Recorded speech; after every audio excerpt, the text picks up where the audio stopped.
네, 안녕하십니까. 방금 소개받은 전남대학교의 이준환입니다. 부족한 저를 오늘 이렇게 발표를 하게 해주셔서 대단히 감사합니다.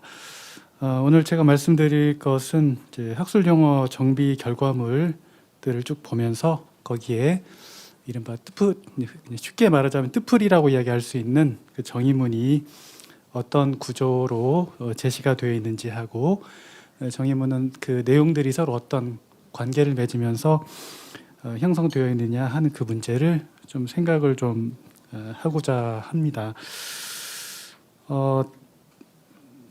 그 학술 용어를 정확하게 이해를 하려면 표제어, 즉 용어의 형태를 정확히 아는 것도 중요하고, 그 용어가 표상하는 내용을 정확하게 이해하는 것, 이 두 가지가 핵심적인 것이라고 이야기를 할 수 있겠습니다.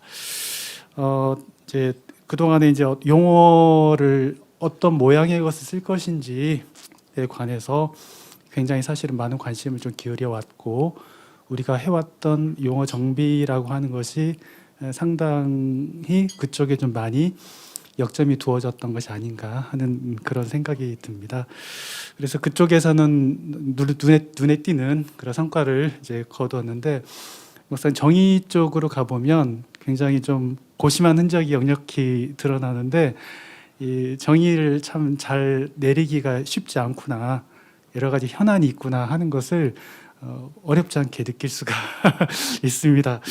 그래서 이제 이 정의문을 잘 우리가 제시를 해줘야 이용자들이 그 뜻을 정확하게 파악하고 이것이 어떤 분야에서 어떤 용도로 사용되는 그 용어다, 그 다음에 이것은 어떤 맥락에서 사용이 되는 것이고, 이것과 관련되는 다른 용어 혹은 분야는 어떤 것이 있을까 하는 것도 짐작을 해볼 수 있을 텐데, 이제 그게 원만하게 돼 있지 못한 모습이 좀 있는 것 같습니다.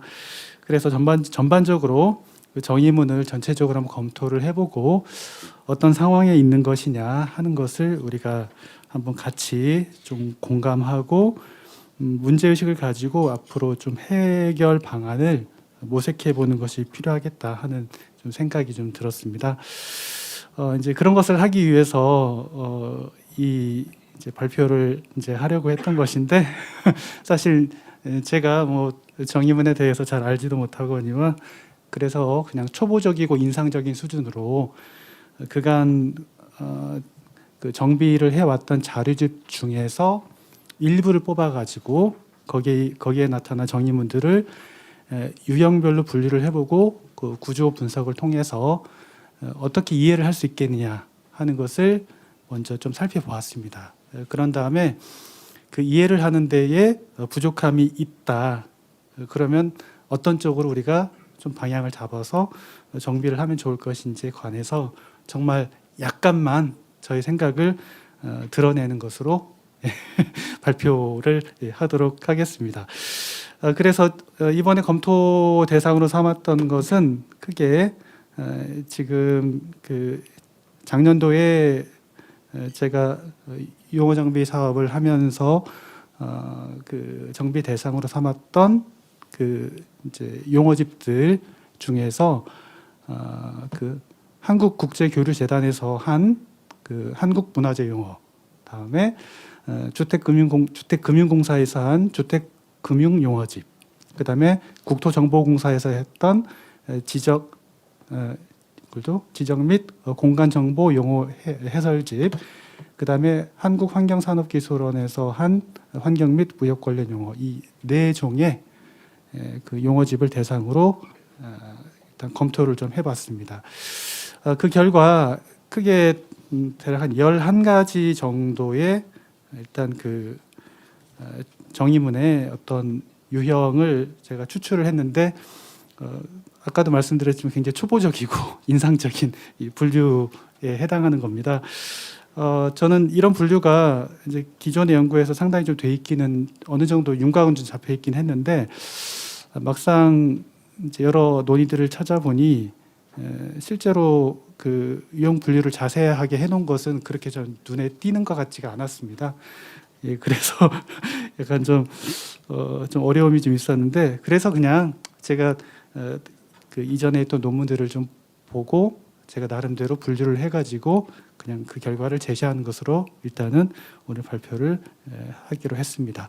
제일 먼저 눈에 띄는 것은 동의어 혹은 동의어구를 제시하는 이런 형태인데, 말하자면 뭐 그 A를 비로소 이제 풀이하는 이런 방식인데, 이런 것들은 특히 그 문화재 관련 용어에서도 좀 보일 뿐만 아니라 뭐 주택금융, 환경 및 무역 이런 데서도 굉장히 좀 많이 보입니다. 그래서 오른쪽에 제시되어 있는 것이 결국은 앞에 오는 표제어를 풀이한 그 대체 용어라고, 아니 그 풀이한 용어라고 이야기를 할 수 있겠는데, 네, 이것들은 일반적으로는 좀 익숙하고 널리 알려진 용어일 것이다. 이런 좀 전제가 좀 필요한 것인데, 막상 보면은 오른쪽에 있는 용어가 실제 사람들에게 널리 알려져 있다라고 말하기 어려운 것들도 좀 포함이 되어 있습니다. 그래서 이런 방식이 보통 우리가 사전에서는 예컨대 비표준어를 표준어로서 풀이를 한다든지 아니면 방언을 표준어로서 풀이한다든지 할 때 이런 방식을 많이 좀 사용을 하는데, 그럴 때 이제 풀이에 사용이 되는 그런 어휘가 어느 정도 이 사용자들에게 익히 알려지고 사용자들이 쉽게 접할 수 있는 것이냐 하는 것을 좀 검토를 해볼 필요가 있습니다. 그런데 그런 어떤 기대에 좀 부합하지 않는 것들도 좀 있어서 어쨌든 그런 문제점이 좀 있다, 이렇게 좀 말씀을 좀 드릴 수 있겠고요. 그 다음에 약간 좀 경계선상에 놓여 있는 것들도 좀 있는데, 예컨대 청동재 낚싯바늘 같은 이런 것들은 사실은 그냥 구로 돼 있는 것이긴 한데, 의미상으로만 우리가 이해를 해보면 청동으로 만든 낚시바늘 이렇게 이해할 수 있는 것들이어서 약간은 좀 그 경계선상에 놓여 있는 그런 거라고 할 수 있겠습니다. 그래서 우리가 흔히 생각하는 그런 그 종차가 충분하게 제시가 되어 있느냐 하는 것들을 좀 말하기 좀 어려운 점이 있기는 한데, 그래도 형식상으로 볼 때하고 내용상으로 볼 때하고 약간 논의해 볼 만한 그런 필요성이 있다, 이런 생각이 좀 듭니다. 두 번째로 이야기할 수 있는 건 동의어에 더해서 부가 정보를 순차적으로 제시한 이런 유형들이 있습니다. 유형들이 있는데, 보시면 뭐 청동 꼭창을 비롯해서 청동 거울 이런 것들이 쭉 제시가 되어 있는데, 그러니까 동의어구를 제시하는 것에 그치지 않고 부가 정보를 제시를 해서 독자의 이해를 돕고 있는 그런 경우라고 이야기를 할 수 있겠습니다. 근데 이제 같은 방식으로 만든 거라 하더라도, 근데 청동 꼭창과 청동 거울을 보게 되면 부가 정보가 제시되는 방식이 좀 다릅니다. 꼭 같아야 된다고 할 수는 없지만, 이것의 그 정보의 어떤 제시 순서, 구조와 이런 것들이 달라진 것들을 우리가 어떻게 생각해 봐야 될까 하는 것들이 좀 논의거리가 되지 않을까 하는 그런 생각이 좀 들었고, 이 지정 폐기물 같은 경우는 굉장히 자세하게 정보가 쭉 제시가 되어 있는데, 이건 거의 백과사전에 나올 법한 그런 결과물이 지금 제시가 된 경우인데, 이게 이제 같은 그 용어 정비를 할 때 정보의 제시량을 어느 정도까지 할 거냐 하는 것도 역시 문제가 될 수 있을 것 같습니다. 그런 점이 있겠고요. 다음에 세 번째로 용어 정의에 이제 부가 정보를 순차적으로 제시한 것인데, 예컨대 홍탱화의 경우에 붉은색 바탕에 그린 불화. 그래서 일단 사전적으로 볼 때 일반적인 정의문이 취해야 할 구조에 따라서 정의문이 제시가 되어 있고, 우리가 알아야 될 정보들을 추가적으로 제시한 그런 내용들이 되겠습니다. 이런 식으로 이제 제시가 되어 있는 것들이 있는데, 근데 이제 이런 부가 정보도 보면 이제 1이나 5를 보게 되면 어떤 이해를 제시하는 그런 방식으로 부가 정보를 구성한 것도 있고, 2와 3을 보게 되면 흔히 알려진 정보를 제시해 가지고 독자의 이해를 구하는 이런 방식으로 되어 있다든지 해서 구조 방식이 좀 다릅니다. 이렇게 되어 있고, 네 번째로는 부가 정보하고 용어 정의를 순차적으로 제시한 경우인데, 이것은 앞에서 봤던 3번과는 제시 순서가 반대의 경우입니다. 근데 우리가 어떤 사전의 틀이라고 하는 것을 생각을 하면 일단 부가 정보가 먼저 제시가 되는 건 좀 이상하지 않습니까? 그래서 정의가 먼저 제시가 되고 그 다음에 부가 정보가 제시가 되어야 될 텐데 그와는 좀 반대의 경우로 돼 있다는 점. 그래서 이것들은 좀 어떤 기준에 따라서 정비가 좀 되어야 되지 않을까 하는 그런 생각이 들고, 그 다음에 5번째는 부가 정보가 복합된 형태의 이 정의문이 하나의 제시가 된 경우입니다. 첩의 경우에 서화를 책처럼 꾸며 한 장씩 감상하도록 엮은 것으로 두방이라고도 함. 네, 그래서 이제 감상하도록 엮은 것, 그 다음에 두방이라고도 한다. 이런 식으로 사전에서는 일반적으로 처리를 하고 있는데 이것들 묶어가지고 좀 제시를 하고 있습니다. 그러니까 첩이 이제 두방이라고 한 용어로 유통되고 있다고 한 정보를 이제 제시를 해준 것이죠. 이런 식으로 돼 있는데 이때 이제 이 그 정보가 제시될 때 부가 정보하고 정의문이 복합돼서 제시가 될 때 대체로 예컨대 이런 의로로서 는데 이와 같은 어떤 표지를 써가지고 앞에 오는 말과 뒤에 오는 말이 어떤 관계를 맺고 있느냐 하는 것을 제시하는 이런 방식들이 눈에 띕니다. 다음에 6번째로 말씀드릴 수 있는 것은 그 표제어가 포함된 형태의 정의문이 제시가 되어 있다는 겁니다. 사전학적인 면에서 볼 때는 이건 바람직하지 않은 그러한 정의문이라고 할 수 있겠는데 이런 게 굉장히 좀 많습니다. 그래, 등록 전환이면 등록 전환이라 함은 뭘 말한다 이렇게 말하는 경우도 있고요.